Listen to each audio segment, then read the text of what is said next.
ultimately what we look like, how dynamic you are with heel and toe pressure.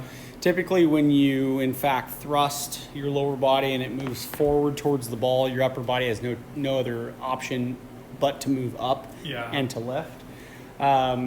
So ironically, when we look at this, and again, I had you take your right hand off, and I'll take it back to the very beginning, but you are very balanced, which is great to see, from left to right, and you're slightly favoring the toes. So we'll see where you are with the toe and heel balance as well as the left and right when you get to the very top of the motion. So this is about the time where you're at the top of the motion, and I'm going to base this off of pelvis rotation. You're extremely heavy into the toes. Yeah. And you're shifting slightly into your right trail side there. Not the end of the world, but the toe pressure is something to be a little bit concerned with.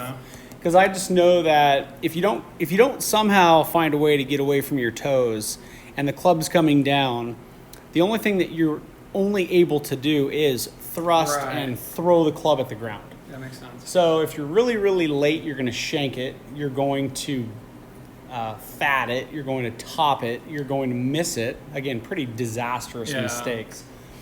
So by the time the golf club is moving down, that pressure is not moving in a efficient fashion towards your target side leg.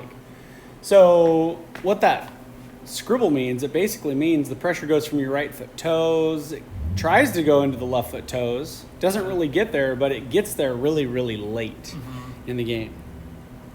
And so check this out. As you shift and turn, you're shifting down and you're turning by pushing, utilizing some leverage from the ground with your feet and then your pelvis and then your torso, and it works from the ground up. Now we're incorporating some blend into what we do with the club shaft, and that's why the club shaft is moving down more on plane, because you're not drifting into your toes in the downswing. You're staying more dynamically balanced, and ultimately all that really does, it allows us to really keep a club more on plane. It allows you to stay more balanced as you're moving the pressure in what we'll consider a linear pattern that moves from your right side to your left side, and you're moving that energy more towards the target. When you're looking at this golf swing, we know exactly what the golf swing already does. Lines, the golf club to the eye, it looks a little low, which means the golf club could potentially be a little short in terms of length. I'm not going to just assume that. But this is a very similar golf swing to what you previously hit when I filmed from behind you, from a result side of it.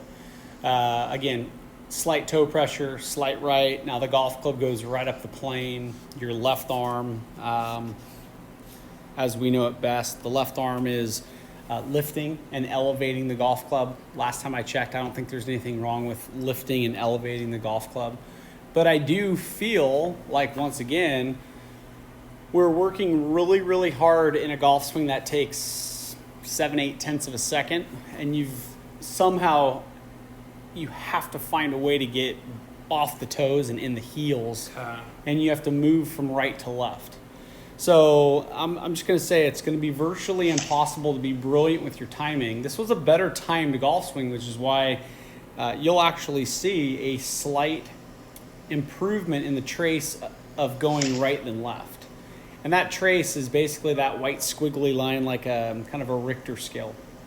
And so the trace goes a little right in the toes, and then it goes left.